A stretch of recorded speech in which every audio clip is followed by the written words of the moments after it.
Guys welcome to movie explanations. അപ്പോൾ ഇന്ന് നമ്മൾ എക്സ്പ്ലെയിൻ ചെയ്യാൻ പോകുന്നത് ഒരു സൗത്ത് കൊറിയൻ ത്രില്ലർ ഫിലിമായിട്ടുള്ള മൊണ്ടാജ് ആണ്. മൂവിയുടെ തുടക്കത്തിൽ നമ്മളൊരു ആക്സിഡൻറ്റ് കാണുന്നുണ്ട്. പിന്നീട് നമ്മുടെ നായിക സ്വപ്നം കാണുന്നതായി നമുക്ക് മനസ്സിലാകുന്നു. നായിക കണ്ണു തുറക്കുമ്പോൾ അവളുടെ വീട്ടിലേക്ക് 2 ഡിറ്റക്റ്റീവ്സ് വന്നിട്ടുണ്ട്. ഫയൽസും റെക്കോർഡ്സും മറിച്ചു നോക്കുമ്പോഴാണ് ഒരു റെക്കോർഡർ അറിയാതെ പ്ലേ ആകുന്നത്. അത് നമ്മുടെ നായികയുമായി ബന്ധപ്പെട്ട കേസിൻ്റേതാണ്. അത് നായികയുടെ മകളുടെ കിഡ്നാപ്പിംഗ് കേസാണ്. കേസിൻ്റെ ലിമിറ്റേഷൻ പീരീഡ് കഴിയാറായതുകൊണ്ട് അത് ഉടനെ ഡിസ്മിസ് ചെയ്യുമെന്ന് നമ്മുടെ ഹീറോ ആയ ഡിറ്റക്റ്റീവും ഫ്രണ്ടും പറയുന്നു. അത് ഒട്ടും ഉൾക്കൊള്ളുവാൻ നമ്മുടെ നായികയ്ക്ക് കഴിയുന്നില്ല. അവൾ ആ വിഷമത്തിൽ അവൾ കളക്ട് ചെയ്ത എല്ലാ തെളിവുകളും അവരുടെ മുമ്പിൽ വലിച്ചു വാരിയിടുന്നു. ഒരു ഓർമ്മകളും മങ്ങുന്നില്ല. അതുകൊണ്ട് ലിമിറ്റേഷൻ ലോ ഇവിടെ അപ്ലൈ ചെയ്യരുത് എന്ന് അവൾ കരഞ്ഞു പറയുന്നു. പക്ഷെ നിയമം അനുസരിച്ച് 15 വർഷം കഴിഞ്ഞാൽ പ്രതിയെ കിട്ടിയില്ലെങ്കിൽ കേസ് തള്ളും. ഡിറ്റക്റ്റീവ്സ് പോകുന്ന ടൈമിൽ നായിക ഓടി വന്നിട്ട് ഡിറ്റക്റ്റീവിനോട് പറയുന്നു, നിങ്ങൾ ഈ കേസ് സോൾവ് ചെയ്യുമെന്നല്ലേ പറഞ്ഞത്? അവിടെ വെച്ച് നമ്മുടെ മൂവിയുടെ ടൈറ്റിൽ എഴുതി കാണിക്കുന്നു മൊണ്ടാജ്. നമ്മുടെ ഡിറ്റക്റ്റീവ് മൂവിയുടെ തുടക്കത്തിൽ കണ്ട ആക്സിഡന്റ് നടന്ന ബ്രിഡ്ജിലേക്ക് വരുമ്പോൾ അവിടെ ആരോ ഒരു പൂവ് വെച്ചിട്ടുണ്ട്. ഡിറ്റക്റ്റീവ് ഫോൺ എടുത്ത് നമ്മുടെ നായികയെ വിളിച്ചിട്ട് അവളാണോ ആ പൂവ് വെച്ചത് എന്ന് ചോദിക്കുന്നു. എന്നാൽ അത് അവൾ അല്ലെന്നും ആ സ്ഥലത്ത് പോലീസ് അല്ലാതെ വേറൊരാൾക്ക് അതിനെക്കുറിച്ച് അറിയില്ല എന്നും അവൾ കൂട്ടിച്ചേർക്കുന്നു. എന്നാൽ അത് ആരായിരിക്കും എന്ന് ഹീറോ CCTVയിൽ ചെക്ക് ചെയ്യുന്നു. ആളെ മനസ്സിലാകുന്നില്ല. എന്നാൽ CCTV ബ്ലർ ആയ ഒരാളുടെ മുഖം തെളിഞ്ഞു കാണുന്നു. അതിൻ്റെ അടുത്തുള്ള കാട്ടിൽ ഒരു കാർ പ്രിന്റ് തെളിഞ്ഞിട്ടുണ്ട്. അത് ആ കിഡ്നാപ്പറിൻ്റെതാണ് എന്ന് ഹീറോ ഉറപ്പിക്കുന്നു. അവർ ആ പ്ലേസിലേക്ക് പോയി ആ പ്ലേസിൻ്റെ ബ്ലൂ പ്രിന്റും കിഡ്നാപ്പറിൻ്റെ ട്രാവൽ സ്റ്റെപ്സും ഒക്കെ ട്രേസ് ചെയ്യുന്നു. വേറെ ഒരു കാറിൻ്റെ ഡാഷ്ബോർഡ് ക്യാമറയിൽ നിന്നും ഒരു കാറിൻ്റെ ഫൂട്ടേജ് കിട്ടുന്നു. ടയർ പ്രിന്റ് ചെക്ക് ചെയ്യുമ്പോൾ നമ്മുടെ ഡിറ്റക്റ്റീവായ ഹീറോയ്ക്ക് ഒരു കാര്യം മനസ്സിലാകുന്നു. ഈ ഇൻസിഡൻറ്റിന് ആ പഴയ കിഡ്നാപ്പിംഗ് കേസുമായി ബന്ധമുണ്ട് എന്ന് ഹീറോ സംശയിക്കുന്നു. സീനിയർ ഓഫീസർ ഇതൊന്നും വേണ്ട, അന്വേഷണങ്ങളൊന്നും വേണ്ട, ലിമിറ്റേഷൻ പീരീഡ് ആയ കേസാണ് എന്ന് പറയുന്നു. നമ്മുടെ ഹീറോ അയാളെ കൺവിൻസ് ചെയ്യാൻ നോക്കുന്നു. ഹീറോ ആ ഏരിയയിലുള്ള ഒരുപാട് കാറ് റെഫർ ചെയ്ത് നോക്കുന്നു. എന്നാൽ ഒന്നും മാച്ച് ആകുന്നില്ല.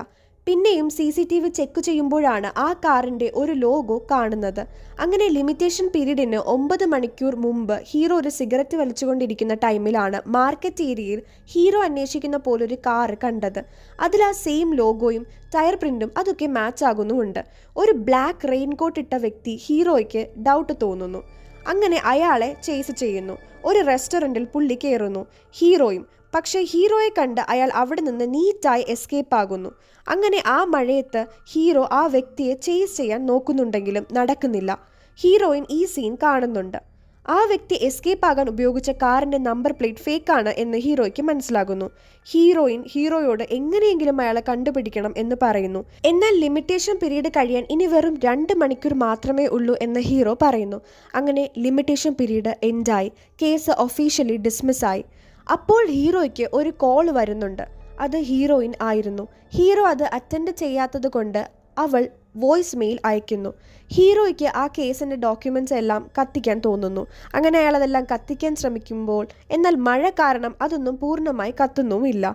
കിഡ്നാപ്പർ സ്കൂൾ കഴിഞ്ഞു വരുന്ന ഒരു ആൺകുട്ടിയെ ഫോളോ ചെയ്യുന്നുണ്ട്. എന്നാൽ അവൻ എങ്ങനെയൊക്കെ രക്ഷപ്പെടുന്നു. അതിനുശേഷം ഒരു മുത്തശ്ശനെയും കൊച്ചുമകളെയും കാണിക്കുന്നുണ്ട്. പാർക്കിൽ ആ കുട്ടി ഊഞ്ഞാലാടുകയായിരുന്നു. മുത്തശ്ശന് ഒരു ഫോൺ കോൾ അപ്പാർട്ട്മെൻറ്റിൽ റിങ് ചെയ്യുന്നുണ്ട്. മുത്തശ്ശൻ അങ്ങോട്ട് പോകുമ്പോൾ പേരക്കുട്ടിയെ ആരോ ഒരാൾ തട്ടിക്കൊണ്ടു പോകുന്നു. ആ വീട്ടിലേക്ക് പോലീസ് വരുന്നുണ്ട് കിഡ്നാപ്പറിനെ പിടിക്കുവാൻ. കുട്ടിയുടെ അമ്മയ്ക്ക് ഒരു ഫോൺ കോൾ വരുന്നുണ്ട്. കിഡ്നാപ്പറിൻ്റേതാണ് അത്. അയാൾ അമ്മയോട് പോലീസിനെ അറിയിക്കരുത് എന്ന് പറയുന്നു. അതേസമയം പാർക്കിൽ മുത്തശ്ശന് ഒരു ഫോൺ കിട്ടുന്നുണ്ട്. അതിൽ കൊച്ചുമകളുടെ ശബ്ദം അയാൾ കേൾക്കുന്നു. കിഡ്നാപ്പർ രക്ഷപ്പെട്ടു പോയ ആ റെസ്റ്റോറൻറ്റിലേക്ക് നമ്മുടെ ഹീറോയിൻ പോകുന്നുണ്ട്. അവിടെ നിന്നും കിഡ്നാപ്പറിൻ്റെ കുട അവൾക്ക് കണ്ടു കിട്ടുന്നുമുണ്ട്. തട്ടിക്കൊണ്ടുപോയ കുട്ടിയുടെ അമ്മയ്ക്ക് കിഡ്നാപ്പറിൻ്റെ കോൾ വരുന്നു. അവൾ തൻ്റെ കുട്ടി ജീവനോടെ ഉണ്ട് എന്നുള്ളതിന് തെളിവ് അയാളോട് ചോദിക്കുന്നു. എന്നാൽ അയാൾ ഒന്നും പറയാതെ കോൾ കട്ട് ചെയ്യുന്നുമുണ്ട്. അപ്പോൾ അവൾ തലകറങ്ങി വീഴുന്നു.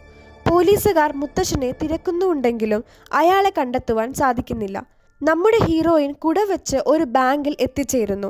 അവിടുത്തെ VIP കസ്റ്റമേഴ്സിന് കൊടുക്കുന്നതാണ് ആ കുട എന്ന് അവൾ മനസ്സിലാക്കുന്നു. അങ്ങനെ കുട കിട്ടിയവരുടെ ലിസ്റ്റ് അവൾ കളക്ട് ചെയ്യുന്നു. ഒരു ഫ്രെയിമിൽ പോലീസുകാർ കിഡ്നാപ്പറിൻ്റെ വണ്ടി ചേസ് ചെയ്യുന്നുണ്ടെങ്കിലും വലിയ സംശയമൊന്നുമില്ലാത്തത് കൊണ്ട് അവർ അയാളെ വെറുതെ വിടുന്നു. ആ വാനിലുണ്ടായിരുന്ന കുട്ടി രക്ഷപ്പെടാൻ ശ്രമിക്കുന്നതായും നമ്മൾ കാണുന്നു. അതുപോലെ കിഡ്നാപ്പർ അമ്മയെ വിളിച്ചിട്ട് അവരോട് അവിടെ വരുന്ന ചവർ വണ്ടിയിൽ കുട്ടി ജീവനോടെ ഉണ്ട് എന്നുള്ളതിന് തെളിവ് കിഡ്നാപ്പർ വെച്ചിട്ടുണ്ട് എന്ന് പറയുന്നു. പാസ്റ്റിൽ നമ്മുടെ ഹീറോയിനും സെയിം കോള് വരുന്നതായി ഇതുപോലെ അവർ ചവർ വണ്ടിയിൽ പരിശോധിക്കുന്നതായും നമ്മൾ കാണുന്നു. ഹീറോയിൻ്റെ പാസ്റ്റും ഇപ്പോഴത്തെ പ്രസൻറ്റ് കിഡ്നാപ്പിങ്ങും മിക്സ് ചെയ്താണ് നമുക്ക് ഈ ഫിലിം പ്രസൻറ്റ് ചെയ്യുന്നത്. ഇത് രണ്ടിലും സിമിലർ രീതികളാണ് എന്ന് നമുക്ക് മനസ്സിലാകുന്നു. കുട്ടിയുടെ ഫോട്ടോ ആണ് കിഡ്നാപ്പർ അയച്ചത്. പോലീസുകാർക്ക് ഇത് 15 വർഷം മുമ്പ് നടന്ന സെയിം കേസാണ് എന്ന് തോന്നുന്നു. അതുകൊണ്ട് അവർ അതിൻ്റെ ഡീറ്റെയിൽസ് അറിയാൻ വേണ്ടി പോലീസ് സ്റ്റോർ റൂമിലേക്ക് നോക്കുന്നുവെങ്കിലും അവിടെ നിന്ന് ഡീറ്റെയിൽസ് കിട്ടുന്നില്ല. അങ്ങനെ നമ്മുടെ ഹീറോയെ കോണ്ടാക്ട് ചെയ്യുന്നു. ഹീറോയോട് പ്രസൻറ്റ് കേസും പഴയ കിഡ്നാപ്പിംഗ് കേസും സിമിലാരിറ്റി ഉണ്ട് എന്ന് ഹീറോയുടെ ഫ്രണ്ട് പറയുന്നു. ഹീറോ അന്ന് എന്താണ് നടന്നത് എന്ന് പറയുന്നുണ്ട്. ഹീറോ പറയുന്നു, കിഡ്നാപ്പർ ഇനി പണമാണ് ആവശ്യപ്പെടുക. അതും യോങ്സാൻ സ്റ്റേഷനിലെ പ്ലാറ്റ്ഫോം 5 വരാൻ അവൻ പറയും. 50,000 രൂപ ബാഗിൽ കൊണ്ടുവരാൻ പറയും. പോലീസുകാർ നോക്കി നിൽപ്പുണ്ടെങ്കിലും ട്രെയിൻ ഇറങ്ങുമ്പോൾ പട്ടാളക്കാരുടെ ഇടയിൽ അതേ ഡ്രസ്സ് ഇട്ട കിഡ്നാപ്പർ ഇവരുടെ എല്ലാം കണ്ണു തെറ്റിച്ച് പണമുള്ള ബാഗും കൊണ്ടുപോകും. എന്നാൽ ആ ബാഗിൽ ശരിക്ക് പണമില്ലായിരുന്നു. അത് പോലീസുകാർ പ്ലോട്ട് ചെയ്തതായിരുന്നു. അങ്ങനെ ഇതുപോലെ തന്നെ പ്രസൻറ്റിലെ കിഡ്നാപ്പറും ഒരു ട്രാവൽ ബാഗിൽ പണം ആവശ്യപ്പെടുന്നു. അതും സെയിം സ്റ്റേഷനിലേക്ക് വരാനും പറയുന്നു. ഹീറോയോട് അവൻ്റെ ഫ്രണ്ട് അന്ന് അതിനുശേഷം എന്താണ് സംഭവിച്ചത് എന്ന് ചോദിക്കുന്നു. ഹീറോ പറയുന്നു, കിഡ്നാപ്പർ പണത്തിന് വേണ്ടി പിന്നെയും ഹീറോയിനെ വിളിക്കുന്നുണ്ട്. മകൾക്ക് ഫോൺ കൊടുത്തിട്ട് ഹീറോയിൻ മകളോട് സംസാരിക്കുന്നുമുണ്ട്. പണം കൊടുക്കാമെന്ന് ഹീറോയിൻ സമ്മതിക്കുന്നു. അതിനായി ഒരു ബ്രിഡ്ജിലേക്ക് ഡ്രൈവ് ചെയ്ത് വരാൻ കിഡ്നാപ്പർ ഹീറോയിനോട് പറയുന്നു. എന്നാൽ ഹീറോയും ഇത് അറിയുന്നു. ഹീറോയിനെ ഫോളോ ചെയ്ത് ഹീറോ പോകുന്നു. എന്നാൽ അതിൻ്റെ ബാക്കി ഫ്രണ്ടിനോട് ഹീറോ പറയുന്നില്ല. ഹീറോ പറഞ്ഞ പഴയ കേസ് പോലെ കിഡ്നാപ്പർ ഫോൺ വിളിക്കുന്നു. പണവുമായി റെയിൽവേ സ്റ്റേഷനിലേക്ക് വരാനും പറയുന്നുണ്ട്. ബാഗിലുള്ള ട്രാക്കർ പോലീസുകാർ ചേസ് ചെയ്യുന്നുണ്ട്. നമ്മുടെ ഹീറോയും ഉണ്ട് ആ ടീമിൽ. ഹീറോ കിഡ്നാപ്പറിനെ ചേസ് ചെയ്യുകയാണ്. കിഡ്നാപ്പറിൻ്റെ പുറകെ ഓടി കിഡ്നാപ്പറിനെ പിടിച്ച് അത് ആരാണെന്ന് നോക്കുമ്പോഴാണ് അത് നമ്മുടെ മുത്തശ്ശൻ. മുത്തശ്ശന് കോൾ വന്നത് നമ്മുടെ മൂവിയുടെ തുടക്കത്തിൽ നമ്മൾ കണ്ടതല്ലേ. ഫോൺ കോളിൽ മുത്തശ്ശന് ഡയറക്ഷൻ പറഞ്ഞു കൊടുത്ത് ഒരു സ്ഥലത്തേക്ക് അയാൾ എത്തുന്നു. അവിടെ തൻ്റെ കൊച്ചുമകളുടെ സൗണ്ട് ട്രേസ് ചെയ്ത് അയാൾ പോകുമ്പോൾ അത് വെറും സൗണ്ട് റെക്കോർഡർ മാത്രമായിരുന്നു എന്ന് അയാൾക്ക് മനസ്സിലാകുന്നു. എന്നാൽ അയാളെ അതേ ഗോഡൗണിനുള്ളിൽ ലോക്ക് ചെയ്യുന്നുമുണ്ട്. സീൻ ഷിഫ്റ്റായി ഇപ്പോൾ പോലീസ് കസ്റ്റഡിയിലുള്ള മുത്തശ്ശനെ ക്വസ്റ്റ്യൻ ചെയ്യുകയാണ് പോലീസ്. എന്നാൽ അയാൾ നടന്ന കാര്യങ്ങളും അതുപോലെ കിഡ്നാപ്പർ പറഞ്ഞിട്ടാണ് ഇതൊക്കെ ചെയ്തത് എന്ന് പറഞ്ഞിട്ടും പോലീസ് വിശ്വസിക്കുന്നില്ല. മുത്തശ്ശൻ പറയുന്നു, ഗോഡൗണിൽ നിന്നും രക്ഷപ്പെട്ട് പുറത്ത് കാറിൽ പോയി നോക്കുമ്പോഴാണ് 1:30 റെയിൽവേ സ്റ്റേഷനിൽ എത്താനാണ് ഒരു കത്തെഴുതി വെച്ചിരിക്കുന്നത്. ഒരു വീഡിയോ മെസ്സേജും ഉണ്ടായിരുന്നു. ആ കുട്ടി ഇപ്പോഴും കിഡ്നാപ്പറിൻ്റെ കയ്യിലാണ്, എങ്ങനെയെങ്കിലും രക്ഷപ്പെടുത്തണം എന്ന് മുത്തശ്ശൻ പറയുന്നു. എന്നാൽ കുട്ടിയെ തട്ടിക്കൊണ്ടുപോയത് മുത്തശ്ശനാണ് എന്നാണ് പോലീസുകാർ വിചാരിച്ചു വെച്ചിരിക്കുന്നത്. പോലീസിന് ബൂത്തിൽ നിന്ന് കിട്ടിയ സിഗരറ്റ് കുറ്റിയിലും ഇപ്പോൾ പോലീസ് മുത്തശ്ശന് കൊടുത്ത സിഗരറ്റ് കുറ്റിയിലും ഒരേ സിമിലാരിറ്റിയാണ് ഉള്ളത് എന്ന് മനസ്സിലാകുന്നു. ടെസ്റ്റ് ചെയ്യുമ്പോൾ ഇത് രണ്ടും ഒരേ ആൾ തന്നെയാണ് വലിച്ചിരിക്കുന്നത് എന്ന് പോലീസിന് ഉറപ്പാകുന്നു. ഹീറോയ്ക്ക് ഇത് വിശ്വസിക്കാൻ പറ്റുന്നില്ല. പോലീസ് ഒരു നിരപരാധിയുടെ മേൽ കേസ് കെട്ടിവെക്കുകയാണ് എന്ന് ഹീറോ പറയുന്നു. എന്നാൽ ഫ്രണ്ട് പറയുന്നുണ്ട് അവർക്ക് കിട്ടിയ വോയിസ് റെക്കോർഡും പിന്നെ മുത്തശ്ശൻ്റെ സൗണ്ടും മാച്ച് ആകുന്നു എന്ന്. ഹീറോ പറയുന്നു, എല്ലാ ഫിംഗർ പ്രിൻസും മാച്ചിട്ട് എന്തുകൊണ്ടാണ് കിഡ്നാപ്പർ സിഗരറ്റ് മാത്രം അവിടെ കളഞ്ഞത്? തട്ടിക്കൊണ്ടുപോയ രീതി ഹീറോ പറയുന്നു. മുത്തശ്ശനോട് പണമുള്ള ബാഗ് ഗേറ്റിന് അപ്പുറത്തേക്ക് എറിയുവാനാണ് കിഡ്നാപ്പർ ആവശ്യപ്പെട്ടിട്ടുണ്ടാവുക. എന്നാൽ ഫ്രണ്ട് ഈഗോ കാരണം അത് സമ്മതിക്കുന്നില്ല. നമ്മുടെ ഹീറോയിൻ കിഡ്നാപ്പറിൻ്റെ വീട്ടിൽ അന്വേഷിച്ച് എത്തി. അവിടുത്തെ കലണ്ടറിൽ കറക്റ്റ് തട്ടിക്കൊണ്ടുപോയ ഡേറ്റ് മാർക്ക് ചെയ്തു വെച്ചിരിക്കുന്നത് അവൾ കണ്ടു. അവൾക്ക് ഉറപ്പായി ഇത് അയാൾ തന്നെ എന്ന്. ഹീറോ മുത്തശ്ശനെ ലോക്ക് ചെയ്ത ഗോഡൗണിൽ എത്തി. ഹീറോയ്ക്ക് മനസ്സിലായി പാസ്റ്റിലും പ്രസൻറ്റിലും 2 ആൾക്കാരാണ് ഉണ്ടായിരുന്നത് എന്ന്. ഹീറോ ടേപ്പ് റെക്കോർഡർ അനലൈസ് ചെയ്യുവാൻ വേണ്ടി സൗണ്ട് എഞ്ചിനീയറിൻ്റെ കയ്യിൽ കൊടുത്തു. മുത്തശ്ശനെ ജയിലിലേക്ക് മാറ്റി. സൗണ്ട് എഞ്ചിനീയർ പറയുന്നുണ്ട് ഇത് പഴയ റെക്കോർഡിംഗ് ആണ് എന്നും ഈ സൗണ്ട് വേർതിരിച്ച് നോക്കുമ്പോൾ ഇതിലൊരു സ്ത്രീയുടെ പതിഞ്ഞ സ്വരം കേൾക്കാം എന്നും പറയുന്നു. ഹീറോയ്ക്ക് മനസ്സിലായി ഇത് ഹീറോയിനാണ് എന്ന്.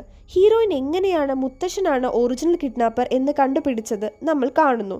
അതുപോലെ തന്നെ അവൾ എങ്ങനെയാണ് ഇതെല്ലാം പ്ലാൻ ചെയ്തത് എന്നും. ഹീറോയിനെ ട്രേസ് ചെയ്ത് അവിടേക്ക് എത്തുന്നു. അവളുടെ കയ്യിൽ ആ കുട്ടിയുണ്ട്. താൻ അനുഭവിച്ചതിന് ഇത്രയെങ്കിലും ചെയ്തില്ലെങ്കിൽ എന്നിലെ അമ്മയ്ക്ക് സമാധാനം കിട്ടില്ല എന്ന് ഹീറോയോട് പറയുന്നു. കുട്ടിയെ തിരിച്ചു കൊടുക്കണമെന്ന് ഹീറോ പറയുന്നു. ഹീറോ മുത്തശ്ശനെ കാണാൻ വേണ്ടി ജയിലിലേക്ക് വരുന്നു. മുത്തശ്ശനാണ് അത് ചെയ്തത് എന്ന് അയാൾ സമ്മതിക്കുന്നു. തൻ്റെ മകളുടെ സർജറിക്ക് പണം വേണമായിരുന്നു, അതിനായിരുന്നു താൻ അത് ചെയ്തത് എന്ന് അയാൾ പറയുന്നു. അന്ന് പണം വാങ്ങിച്ചിട്ട് കുട്ടിയെ തിരിച്ചു കൊടുക്കാനായിരുന്നു പ്ലാൻ. എന്നാൽ ആ കുരുത്തം കെട്ട കുട്ടി എൻ്റെ കയ്യിൽ നിന്നും രക്ഷപ്പെട്ടു. എന്നാൽ ആക്സിഡന്റിൽ പെട്ട് മരിച്ചു. ഈ ചെയ്ത കാര്യത്തിനൊന്നും എനിക്ക് ഒരു വിഷമം ഇല്ല എന്ന് അയാൾ പറയുന്നു. ഞാൻ അതിനൊക്കെ പശ്ചാത്താപം ചെയ്തു കഴിഞ്ഞു എന്നും മുത്തശ്ശൻ പറയുന്നു. ഹീറോയ്ക്ക് അയാളുടെ ഈ ആറ്റിറ്റ്യൂഡ് ഇഷ്ടപ്പെട്ടില്ല. ഹീറോ പറഞ്ഞു തൻ്റെ കൊച്ചുമകളെ തിരിച്ചു വേണമെങ്കിൽ എല്ലാ കുറ്റവും താൻ ഏറ്റുപറഞ്ഞോ എന്ന്. അങ്ങനെ കോടതിയിൽ അയാൾ എല്ലാ കുറ്റവും ഏറ്റുപറയുന്നു. കോടതി എല്ലാ തെളിവുകളുടെയും അടിസ്ഥാനത്തിൽ അയാൾക്ക് 15 വർഷത്തെ കഠിന തടവിന് വിധിക്കുന്നു. ഹീറോയിൻ തൻ്റെ മകൾക്ക് നീതി കിട്ടിയതുകൊണ്ട് മകളുടെ ആത്മാവിൻ്റെ നിത്യശാന്തിക്ക് വേണ്ടി പൂക്കളും ഒരു പുതിയ പെയർ ഷൂസും അവളുടെ മകൾ ഉറങ്ങുന്ന മരച്ചുവട്ടിൽ വെക്കുന്നു. ആ മരത്തിനെ കെട്ടിപ്പിടിക്കുമ്പോൾ അവൾ തൻ്റെ മകളെ ഓർക്കുന്നു. ഇവിടെ മൂവി എൻഡ് ആയിരിക്കുകയാണ്. മൂവി ഇഷ്ടപ്പെട്ടാൽ നമ്മുടെ ചാനൽ സബ്സ്ക്രൈബ് ചെയ്യുക, ലൈക്ക് ചെയ്യുക, ഷെയർ ചെയ്യുക, കമൻറ്റ് ചെയ്യുക. അടുത്ത വീഡിയോയിൽ കാണാം. See ya.